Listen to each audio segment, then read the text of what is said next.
सो सबसे पहले तो congratulations Kaustubh Shere on clearing the FO exam.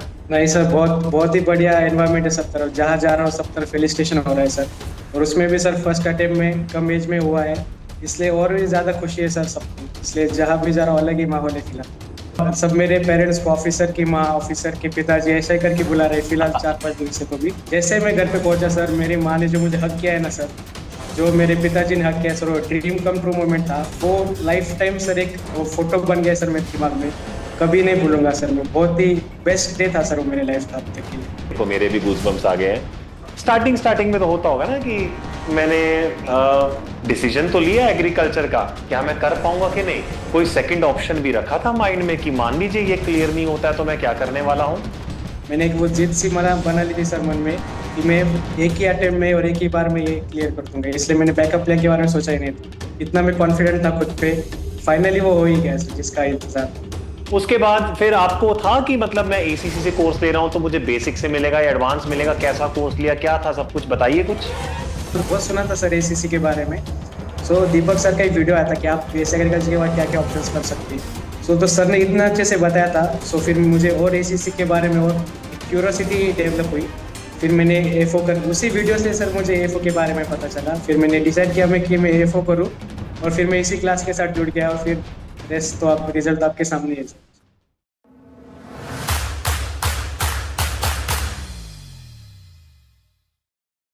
सो सबसे पहले तो congratulations Kaustubh Shere on clearing the FO exam. बहुत बहुत बधाई हो थैंक आपको यू और इनफैक्ट सर। आपके परिवार को भी। Thank you so much sir. तो अभी कैसा माहौल है, लाइक होता है ना कि अभी 3-4 दिन पहले ही रिजल्ट आया और आज ऐसा है ना, अभी तक तो मुझे लगता नहीं है कि वो स्माइल जो है कम हुई होगी, उतनी चौड़ी लग रही होगी अभी तो। नहीं सर, बहुत बहुत ही बढ़िया एनवायरनमेंट है सब तरफ। जहाँ जा रहा हूँ सब तरफ फेलिसिटेशन हो रहा है सर। और उसमें भी सर फर्स्ट अटेम्प्ट में कम एज में हुआ है, इसलिए और भी ज्यादा खुशी है सर सबको। इसलिए जहाँ भी जा रहा हूँ अलग ही माहौल है फिलहाल। नहीं ये तो है ही है, तभी तो हम कहते हैं कि भाई स्टूडेंट्स ही एसीसी की प्राइड है। जो ऐसा मौका मिलता है हमको ऐसे स्टूडेंट से बातचीत करने का, नहीं तो ऑनलाइन में हम पढ़ा जाते हैं फिर तो इंटरेक्शन तो कम ही होता है ना। आप कहाँ से हैं बाय द वे? सर मैं जालना डिस्ट्रिक्ट ऑफ महाराष्ट्र। महाराष्ट्र से, तो मतलब आपने ऑनलाइन कोर्स लिया होगा। यस सर, ऑनलाइन कोर्स लिया था। राइट, ठीक है, चलिए वे तो बहुत अच्छी बात है। तो फैमिली में कैसा माहौल है इस टाइम, लाइक अभी का मूवमेंट की बात करो और फिर वो मूवमेंट पूछूंगा जब रिजल्ट देखा था। तो पहले अब के मूवमेंट की बात करते हैं, कैसा माहौल है फैमिली में। सर अभी फिलहाल तो बहुत बहुत ही मतलब बहुत ही हैप्पी माहौल है सब सब तरफ। सब मेरे पेरेंट्स को ऑफिसर की माँ, ऑफिसर के पिताजी ऐसा ही करके बुला रहे हैं फिलहाल 4-5 दिन से। तो भी और जिस दिन से रिजल्ट आया था, रिजल्ट तो सुबह 9:30 बजे आया था। और मैं थोड़ा दूसरे प्लेस पर था। मैंने रिजल्ट घर पे बताया नहीं था सर, क्योंकि मुझे कॉल करके बताना नहीं था, मुझे लाइव रिएक्शन देखनी थी। सुबह जब 4 बजे जब मैं पहुंचा मेरे घर पे, जैसे मैं घर पे पहुंचा सर, मेरी माँ ने जो मुझे हक किया है ना सर, जो मेरे पिताजी ने हक किया सर, वो ड्रीम कम ट्रू मोमेंट था। वो लाइफ टाइम सर एक वो फोटो बन गया सर मेरे दिमाग में, वो कभी नहीं भूलूंगा सर। मैं बहुत ही बेस्ट डे था सर वो मेरे लाइफ का अब तक के लिए। नहीं नहीं, ये तो बहुत अच्छा बोला आपने, देखो मेरे भी गूजबम्स आ गए हैं। सो भाई पॉइंट तो ये है कि भाई अल्टीमेटली इंडिया में ऐसा होता है कि वी लिव ड्रीम्स, है ना। और हम जब लिव करते हैं ना, इंडिया की खूबी यही है कि हमारे पेरेंट्स हमारे साथ लिव करते हैं, बाहर की तरह नहीं कि 14-15 साल का हुआ और चलो भेज दिया वापस। Yes. तो ये अच्छी बात है। एंड चलिए, आपने बोला कि ऑफिसर की अपना ऑफिसर के माता के नाम से या पिता के नाम से आपके पेरेंट्स को पुकारा जाता है, जो कि बहुत अच्छी फीलिंग है अपने आप में। मुझे लगता है इसी Yes. पल का वेट हम लोग बहुत ज्यादा करते हैं कि ऐसा पल कब हमारी जिंदगी में आए।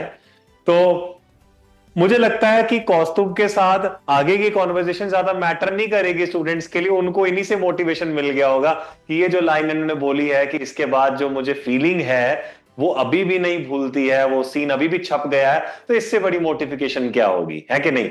भाई हमारे Yes. Parents they are working hard for us, तो जब मूवमेंट आता है उनको रीपे करने का और ऐसे तरीके से रीपे करे फिर तो क्या ही बात है। Yes. चलिए बहुत बढ़िया। अच्छा अब मुझे बताइए कि स्टार्टिंग में तो होता होगा ना कि मैंने डिसीजन तो लिया एग्रीकल्चर का, क्या मैं कर पाऊंगा कि नहीं। कोई सेकंड ऑप्शन भी रखा था माइंड में कि मान लीजिए ये क्लियर नहीं होता है तो मैं क्या करने वाला हूं। नहीं सर, ऐसा तो कुछ डिसाइड नहीं किया था। पीजी एमएससी करने का दिमाग में चल रहा था थोड़ा बहुत। पर फिर मैंने यही डिसीजन किया कि मैं बैंक एएफओ की तरफ ही ज्यादा फोकस करूंगा, यही एग्जाम क्लियर करने के लिए फोकस करूंगा। सो बाकी का कुछ डिसाइड नहीं किया था। मैंने एक वो जिद सी मना बना ली थी सर मन में कि मैं एक ही अटेम्प्ट में और एक ही बार में ये क्लियर कर दूंगा, इसलिए मैंने बैकअप प्लान के बारे में सोचा ही नहीं था। इतना मैं कॉन्फिडेंट था खुद पे, मेरी फैमिली भी बहुत सपोर्टिव थी। सो इसलिए वो फाइनली वो हो ही गया सर, जिसका इंतजार था।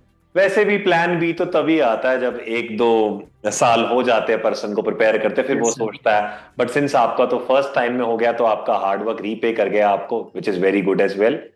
तो थैंक यू सर। आपने फिर जैसे स्टार्टिंग में होता है ना, एग्रीकल्चर हमने कॉलेज में किया है, बीएससी किया है, तो उसके बाद हमारा एक बेस बन जाता है।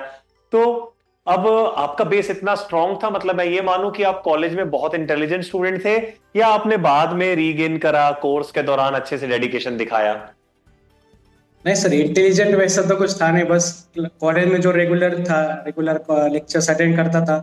और सर रावे मॉड्यूल का जो पीरियड होता है सर, उसी टाइम मैंने ये डिसीजन लिया है एएफओ का। और तभी से मैंने सर मेरी प्रिपरेशन स्टार्ट कर दी थी। मैंने आप एसीसी के साथ में ज्वाइन हुआ, रेगुलर लेक्चर्स किए, टेस्ट सॉल्व किए, सब रेगुलर करता गया। ऐसा कुछ ब्राइट स्टूडेंट तो मैं इतना कुछ था नहीं खास, बट कंसिस्टेंसी और रेगुलरिटी बहुत मैंने मेंटेन की। हर रोज मैं पढ़ता था, कितना भी हेक्टिक शेड्यूल हो, कुछ का टाइम मिले ना मिले, पर मैं रेगुलरली हर रोज पढ़ता था सर। हाँ, मतलब ये बात तो है कि रेगुलरिटी, कंसिस्टेंसी, ये तो की है सक्सेस के लिए, ऐसे नहीं कहा जाता है। और कौस्तुभ ने पहले ही बोला कि भाई मैं तो एक एवरेज स्टूडेंट की तरह था, ये नहीं कि बहुत कॉलेज के जो टॉपर निकल कर आते हैं, बहुत पढ़ाकू लोग, वैसा नहीं। इन्होंने कॉलेज लाइफ खूब इंजॉय की होगी, इससे पता लगता है। तो उसके बाद फिर आपको था कि मतलब मैं एसीसी से कोर्स ले रहा हूं तो मुझे बेसिक से मिलेगा या एडवांस मिलेगा, कैसा कोर्स लिया, क्या था, सब कुछ बताइए कुछ। नहीं सर, मैंने बहुत पहले ही, मतलब बहुत जब से मैं कॉलेज गया सर, तब से मैंने बहुत सुना था सर एसीसी के बारे में। और सर ऐसा था ना, एक होता है सर, एक पॉइंट ऑफ टाइम जब मैं थर्ड ईयर में था, तो मैं सोचता भी तो बीएससी एग्री में मैंने एडमिशन लिया, आगे क्या। तो सर एक दीपक सर का एक वीडियो देखा था मैंने यूट्यूब पर, जस्ट मैंने ऐसा डाला था कि what after BSc agriculture. So Deepak sir का एक वीडियो आया था कि आप बीएससी एग्रीकल्चर के बाद क्या क्या ऑप्शंस कर सकते हैं। सो तो सर ने इतना अच्छे से बताया था, सो फिर मुझे और एसीसी के बारे में और एक क्यूरोसिटी डेवलप हुई। फिर मैंने एफओ कर, उसी वीडियो से सर मुझे एफओ के बारे में पता चला। फिर मैंने डिसाइड किया मैं कि मैं एफओ करूँ, और फिर मैं इसी क्लास के साथ जुड़ गया, और फिर रेस्ट तो आप रिजल्ट आपके सामने है सर। नहीं, ये तो है। तो मतलब आपने प्री मेंस दोनों प्रिपेयर किया फिर? हाँ सर, प्री मेंस इंटरव्यू सब सब प्रिपेयर किया सर। अच्छा, मतलब सब इसी कोर्स में इंक्लूड था? हाँ हाँ सर। अच्छा, तो मैं आपसे क्या पूछ सकता हूँ, इफ यू डोंट माइंड, कि ये कोर्स का प्राइस क्या था आपने जब लिया था? प्राइस एग्जैक्ट तो याद नहीं आ रहा सर, कुछ 3000 के आसपास था। एग्जैक्ट अभी याद नहीं आ रहा है, कम या ज्यादा भी हो सकता है, पर 3000 के अराउंड था। थ्री एग्जैक्ट याद नहीं आ थाउजेंड के रहा अराउंड था, तो उसमें प्री मेंस मॉक्स और ये अपना आपके इंटरव्यू कवर्ड थे? सर। Yes sir, yes. चलिए, फिर तो इट्स गुड इनफ। अच्छा, तो कौस्तुभ मुझे बताइए यार, आजकल ना पता क्या होता है, जैसे आप लोग तो, आप तो बहुत ज्यादा रिटेन कर पाएंगे इस बात को। जैसे आपने बोला आपने वीडियो देखा सर का, तो उससे पता लगा कि हाँ मुझे ये ऑप्शंस अवेलेबल हैं। इवन आपका तो बहुत पहले से मोटिव भी नहीं था कि मुझे आईबीपीएस एएफओ क्लियर करना है, वो तो वीडियो देखकर उसी टाइम बना ऑन द स्पॉट। बट जो आजकल के स्टूडेंट्स हैं, उनकी स्ट्रेटेजी के बारे में क्या कहेंगे? वो कहते हैं कि हमारे पास तो कुछ नहीं, ना प्री की नॉलेज है, ना इंग्लिश क्वांट्स और ना रीजनिंग आता है, और उसके बाद जो एग्रीकल्चर वाला है वो कॉलेज में बिट्स एंड पीसेस में पढ़ा है। नो डाउट एग्रीकल्चर के हैं, पर ऐसा बिट्स एंड पीसेस में पढ़ा, इतना वाइन नहीं पढ़ा है कि मैं एग्जाम क्लियर कर दूं। तो उनके लिए क्या राय है आपकी? सर उनके लिए राय तो ऐसा ही कोई है नहीं कि सर कि हम, ऐसा कुछ बहुत बड़ा चीज है नहीं कि प्री इंग्लिश क्वांट सब में। मेरे पिताजी सर खुद मैथ्स के टीचर है, पर मेरी मैथ्स बचपन से बहुत वीक रही है। मेरे पिताजी मैथ्स के टीचर होके हुए भी, इसलिए सर मुझे भी पहले भी स्टार्टिंग में मुझे डर था कि मेरा क्या क्वांट मेरा होगा नहीं होगा। इंग्लिश तो मेरी बहुत अच्छी थी सर, आपके लेक्चर से तो और भी अच्छी हो गई। रीजनिंग भी ठीक ठाक थी, पर क्वांट्स का बहुत मुझे डर था। तो फिर मैंने बस एक्यूरेसी के पॉइंट ऑफ व्यू से सर मैंने कम क्वेश्चन ही सॉल्व किए, पर वो जितने किए थे 100% एक्यूरेसी सॉल्व किए थे। इसलिए मुझे प्री भी बहुत अच्छी से गई। और मेंस का तो पढ़े मेरे सर, मैं जैसे बताया मैं फोर्थ ईयर से मैं स्टार्ट कर रहा था। तो ऐसा नहीं है कि हम कैसा कि मेरे से ये हो नहीं पाएगा या ऐसा। जब तक हम ट्राई नहीं करते किसी चीज के लिए, उस तब तक तो हम कह नहीं सकते ना मुझसे ना हो पाएगा। जब तक राइट। ट्राई नहीं करेंगे आप, तो फिर कुछ कह नहीं सकते। अब जैसे आपने प्रीवियस ईयर की कट ऑफ तो कभी देखी होगी कि भाई प्री की कट ऑफ हाँ। पिछली बार 36-37 गई थी, इस बार मैं 40-45 एम करूंगा हो जाएगा, लेकिन इस बार कट ऑफ तो 51 गई। तो वो कैसे आपने मतलब अप्रोच किया था, क्योंकि आपका फर्स्ट अटेम्प्ट था। फर्स्ट अटेम्प्ट तो बंदा सेफ खेलता है कि पिछली हिसाब से थोड़ा सा ऊपर कर दूं। नहीं सर, वैसा तो मैंने कट ऑफ के बारे में कभी सोचा नहीं था सर। जैसे हाँ कि मैं जनरल कैटेगरी में आता हूँ सर, इसलिए मुझे तो इतना तो पता था कि कट ऑफ तो बहुत हाई होता है हर हर हर पॉइंट ऑफ टाइम में। तो मैं कट ऑफ के बारे में कभी सोचा ही नहीं था। मुझे बस मैक्सिमम मार्क्स में कितना ले सकता हूँ किसी भी टेस्ट में, प्री हो या मेंस हो। मैं कट ऑफ के बारे में जितना कम सोचे सर, हमेशा उससे कम ही होता है। इसलिए हाँ मैंने ऐसा दिमाग में नहीं रखा कि मुझे कट ऑफ क्लियर करना है। मेरे दिमाग में यही था कि मुझे मैक्सिमम मार्क्स लेने थे, तो इसलिए 51 क्या सर 55 भी कट ऑफ जाती थी। सो मुझे ऐसा कोई पॉइंट मतलब ऐसा था नहीं मेरे दिमाग में कि मैंने कट ऑफ के बारे में कभी सोचा ही नहीं था सर। क्यों कम सोचना अगर आप ज्यादा के लिए कर सकते हो तो। हाँ, वो इसलिए तो सर है ही मैंने है। सोचा ही नहीं था। हाँ, और तो मुझे 58.88 मार्क्स आए सर प्री में भी। ठीक है जी, बहुत बढ़िया। मतलब क्योंकि आपने खुद ही बोल दिया कि मेरी अप्रोच ये थी कि भाई जो जो आएंगे वो सही करूंगा, ना तो ज्यादा यस अटेम्प्ट के सर। बारे में सोचूंगा, और ये भी नहीं है कि मैं 45 पे ही उसको रोक दूं, जब मुझे आता है तो क्यों रुकूं। राइट। Yes sir. जी, very yes well sir. Done, बहुत अच्छी अप्रोच थी। और ऐसे ही फिर मेंस के लिए कैसे किया आपने? लाइक पता क्यों मैं पूछ रहा हूं, ये 9 नवंबर को जो है वो एग्जाम था प्री का। अब उससे प्री के एग्जाम से कितना पहले मैं मेंस की जो प्रिपरेशन है उसको रोक दूं? ये अकेला प्री प्री संभालूंगा अब कुछ दिन, क्योंकि प्री का एग्जाम तो पहले आता है, और इतना मेरे पास टाइम है नहीं कि ये जो दिसंबर और नवंबर के बीच में एक महीना मिला उसमें सारा मेंस कर दूं। तो मेंस करना तो पड़ता है पहले। तो कैसे आपने उस अप्रोच को रखा? सर मेरा अप्रोच मतलब मेरी स्ट्रेटेजी ऐसी थी सर, जो हमारे एसीसी के बुक्स थे तो मैं ज्यादातर उससे ही पढ़ता था, और जो हमारे लेक्चर्स थे हर सब्जेक्ट के। और सर मेरा बचपन से जो भी मैं पढ़ाई कर रहा हूँ, मेरा एक सेल्फ ऐसा बिलीव है, मैं सेल्फ नोट्स पे ज्यादा फोकस करता हूँ। सो लेक्चर करते हुए और हमारे एसीसी के बुक्स के थ्रू मैं सेल्फ नोट्स निकालता था। और ऐसा नहीं किया मैंने कि आज प्री प्री के एग्जाम पास आए तो सिर्फ प्री की पढ़ाई करूँ। मैं रेगुलरली टाइम देता था। इनकेस जब प्री की एग्जाम पास आई तो मैं सुबह से शाम तक प्री की पढ़ाई करता था, और शाम से रात तक मेंस की पढ़ाई करता था। तो मैंने ऐसा कभी डिस्क्रिमिनेशन नहीं किया प्री और मेंस में, मैं हर रोज दोनों की पढ़ाई कर रहा था। बट जब द थिंग इज, जब प्री ज्यादा पास थी तो मैंने प्री को ज्यादा फोकस किया, और जो थोड़ा टाइम था, थोड़ा मेंस का टाइम कम करके मैंने वो प्री में लगाया। और जब प्री हो गई थी उसके बाद तो कंप्लीट मेंस पे मैं ज्यादा फोकस कर रहा था। रोज के मैं 5-5 6-6 मॉक सॉल्व करता था, क्योंकि 45 मिनट्स की एक मॉक होती थी। सो 5-5 6-6 मॉक्स तो इस मतलब ज्यादा कुछ बड़ी बात नहीं थी। सो मैंने मेंस के लिए भी रोज के 2 मॉक सॉल्व किए। मैंने माइंड एक कंप्लीट 1 मंथ मैंने रोज 2-2 मॉक सॉल्व किए। इसलिए ऑलमोस्ट 55 to 60 मॉक्स हो गए थे मेरी प्री के भी। और मेंस के तो मतलब गिने ही नहीं मैंने कितने मॉक्स दिए थे। हम्म। इसलिए प्रैक्टिस बहुत मैटर की। और ऐसा डिस्क्रिमिनेशन कभी नहीं किया प्री और मेंस में, दोनों की पढ़ाई रेगुलर करता था मैं हर रोज। मतलब भले प्री एग्जाम आए तो कौस्तुभ ने बस एक चीज ठान ली, हाँ पास आ गया है, टाइम बढ़ा दूंगा लेकिन मेंस को पूरी तरह से अनछूता नहीं करूंगा। ये ना हो कि मैं टच ही ना करूं, तो इन टच तो उसके रहे थे ये।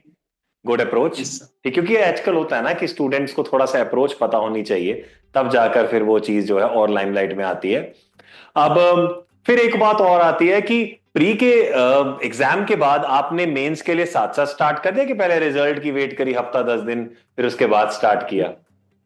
नहीं सर, जैसे मैं सेंटर के बाहर आया ना सर प्रीत देखे, मुझे इतना तो कॉन्फिडेंस था कि मेरा 101% हो जाएगा, कितना भी चाहे ऊपर कट ऑफ जाए। मुझे इतना तो पता था कि इतना कट ऑफ तो ऊपर नहीं जाएगा जितना मैंने अटेम्प्ट किया था। और जैसे मैं कट ऑफ मैंने पहले कट ऑफ के बारे में सोचते नहीं तो ज्यादा, मैक्सिमम जितना मैं ले सकूँ उतना ही सोचता था। तो सेंटर के बाहर आते ही मैंने, मुझे गारंटी तो थी कि मेरी प्री 101% क्लियर होने वाली है।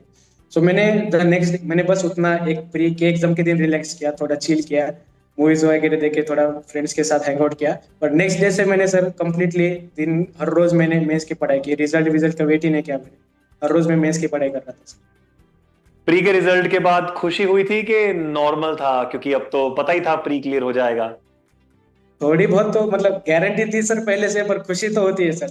मुझे हाँ गारंटी थी, घर वालों को कुछ पता नहीं था ना कि ये क्या था, तो घर वालों को बहुत ज्यादा खुशी हुई सर। उनको लगा था एक एक स्टेप तो क्यों हो गया, हम आगे तो बढ़ गए पोस्ट क्लियर करने राइट के लिए। राइट राइट, बहुत बढ़िया।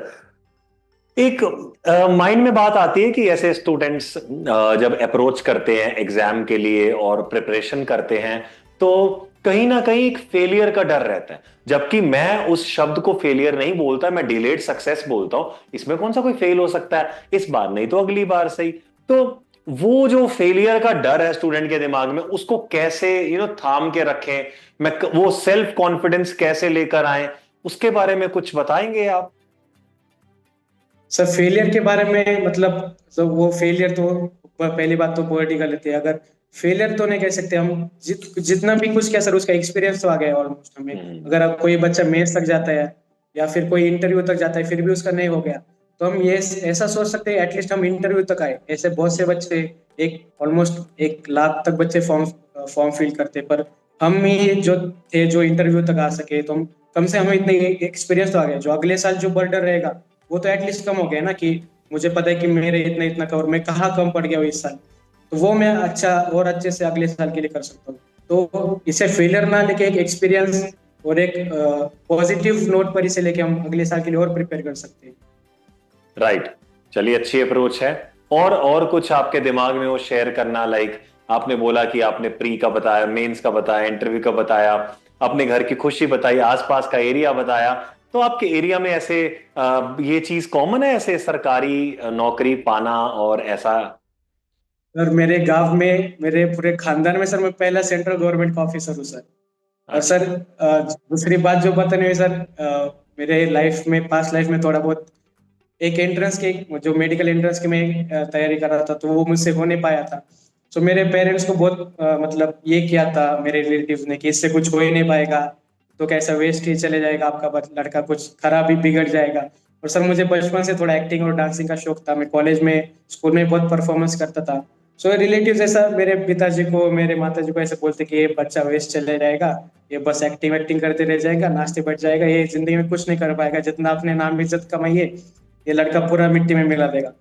और ये सर मुझे मेरे पेरेंट्स ने बताया नहीं था, क्योंकि उन्हें तो लगा ये बच्चा क्या है ना, कि वो एक पेरेंट्स के हिसाब से उन्हें लगा ये क्या सोचने लग जाएगा। पर बाद में वो मुझे कैसे तो पता चला, और सर वो मेरे ईगो पे आ गया सर। मुझे बहुत ज्यादा हर्ट हुआ कि मेरे पेरेंट्स की बेइज्जती हो गई, मेरी बेइज्जती हो गई। कुछ तो मैं ऐसा करके दिखाऊंगा, जितने लोगों ने मुझे ट्रोल किया ना, सब एक एक का मैं मुंह शांत कर दूंगा। इतना सर वो मुझे जिद पे लगे, मैं हार या पार अब तो पढ़ाई करके मैं फर्स्ट अटेम्प्ट में ही निकालूंगा, और ज्यादा से ज्यादा मार्क्स लेके सबके जितने मतलब सर हेटर्स को सबसे ज्यादा अ, बदला लेने का, जो हम कह सकते हैं, मतलब वर्ड तो अच्छा नहीं हो सकता शायद, पर ये होता है कि उनको बस अपने सक्सेस से उनको शांत कर दो। तो हाँ, अभी बिल्कुल। मुझे जो मेरे क्लियर हुआ है, जब भी मैं उनके सामने जाता हूँ ना, तो एक अलग ही फीलिंग के साथ जाता हूँ मैं, कि जो तुम मुझे ऐसा बोलते थे, आज तो मैंने सीधा आपके सामने खड़ा हूँ, आज तो कुछ बोल ही नहीं सकता कोई मुझे। तो यहां से तो फिर एक बात और भी निकल कर आती है, अगर ये हेटर्स ना होते तो ऐसी मोटिवेशन भी कहां से आती? तो इक्वली वही इंपॉर्टेंट। वही मैं उनका बहुत मतलब बहुत ज्यादा मतलब उनका शुक्रगुजार हूँ। अगर उन्होंने ऐसा किया नहीं होता, अगर वो इतना ज्यादा मुझे बोलते नहीं, तो मैं कभी इतना सीरियसली लेते नहीं था। उन्होंने ऐसा बोला इसलिए मैं जिद पे लड़ गया। मेरे वो बात वो मेरे दिमाग में बैठ गई कि कुछ भी करके मुझे इनको गलत प्रूफ करना है, कि मैं भी कुछ कर सकता हूँ। मैं भी कम एज में फर्स्ट अटेम्प्ट में ये भी इतनी बड़ी एग्जाम क्लियर करके दिखाऊंगा। तो बस उनको भी मैं बहुत थैंकफुल हूँ उनके लिए भी, कि उनके वजह से आज मेरी पोस्ट क्लियर हुई। चलिए, ये तो बहुत अच्छी बात है कि यहां से एक चीज और पता लगती है ना, नेगेटिविटी पॉजिटिविटी जब तक साथ नहीं रहेंगी तब तक रिजल्ट नहीं देकर जाएंगी। बहुत ज्यादा यस सर। पॉजिटिविटी रहेगी तो बंदा ग्रांटेड ले लेगा, बहुत नेगेटिविटी लगेगी तो बंदा फिर पीछे हट जाएगा। तो दोनों का जो मिक्सचर है वो बहुत इंपॉर्टेंट है। खैर, यस बहुत सर। अच्छा लगा आपसे बातें सुनकर, है ना। मैं तो चाहता हूँ थैंक यू, पॉडकास्ट थैंक थोड़ा यू। और लंबा खींचा जाए, बट आई थिंक व्यूअर्स को जो जो चाहिए था वो मिल गया है। और कितना अच्छा लगेगा आपकी जुबानी मिले। आप कुछ कहना चाहेंगे? नहीं सर, बस क्या ये खुशी बहुत हो रही है सर, इतने कम एज में और इतने फर्स्ट अटेम्प्ट में सर, एक government of central government officer की मतलब बात ही कुछ अलग है सर। बाहर जाता हूँ, जितनी रिस्पेक्ट मेरे पेरेंट्स को मुझे जो मिल रही है सर, वो मतलब वो वर्ड्स ही नहीं सर उस फीलिंग के लिए। या फिर वो कितना भी आप पैसे वाले हो जाओ, वो खरीद नहीं सकते जो फीलिंग्स, जो प्राउड, जो जिस प्राउड आई से मेरे माँ बाप आज मुझे देख रहे हैं या मेरे रिलेटिव देख रहे हैं, जो कॉल्स आ रहे हैं रोज रोज की कॉन्ग्रेचुलेशन के, बाकी हर रोज कोई ना कोई आके सर फेलिसिटेशन करके जा रहा है, बड़े बड़े जगहों पर सर फेलिसिटेशन हो रहा है मेरा, तो इसलिए वो मतलब feeling out of the world है सर। नहीं, ये तो है। फिर तो आपका ज्यादा समय नहीं लेंगे, आपको और जीने का मौका देंगे। ये फीलिंग स्टार्टिंग स्टार्टिंग की जो बात है वो कुछ डिफरेंट रहती है, और आंखों में कैद हो जाए तो बाद में ये सपने फिर किसी और के लिए एक मंजिल की तरह काम करते हैं। आप दूसरों को मोटिवेट भी कर सकते हैं इसके साथ साथ। और स्टूडेंट्स, सच में आसपास के एरिया वाले लोग पूछते होंगे इसके लिए क्या करना पड़ता है? हाँ सर, अभी बहुत आ रहे हैं सर। पहले जो हमारे एरिया में सर, कैसा, मैं जिस महाराष्ट्र के जिस रीजन में आता हूँ, मराठवाड़ा रीजन में, यहाँ पर सर मेडिकल फील्ड और इंजीनियरिंग फील्ड को इतना ज्यादा prefer, almost 70% student sir medical और इंजीनियरिंग फील्ड में जाते हैं। भेड़ तो चाल जब होगी ना, वो हमने भेड़ डिसीजन चाल लिया हो गई। कि हाँ। हाँ, भेड़ चाल हो गई, तो हाँ। जैसे हमने एक अलग बीएससी एग्रीकल्चर का जब सोचा ना, सब बोल रहे थे क्या खेती बाड़ी करेगा या फिर कोई फर्टिलाइजर का शॉप खोलेगा। अभी सर मुझे सामने से प्रिपरेशन करना है इसका, क्या आपने क्या गलत, क्या क्या क्या आपने किया, क्या क्या नहीं किया। सो ये अप्रोच मतलब बहुत अभी मोटिवेट हो रहे हैं सर लोग मुझे देख के, तो वो बात ही अलग है। जो पहले ट्रोल कर रहे थे मेरी डिग्री को, आज जो मेरे से गाइडेंस लेने को आ रहे हैं, तो ये बात ही कुछ हो रही है सर। तभी तो कहते हैं द टेबल्स डू टर्न, पासा तो पलटेगा ही। देर आए दुरुस्त आए, यस जैसे सर। मर्जी होकर होए, बट ये काम तो होना ही है।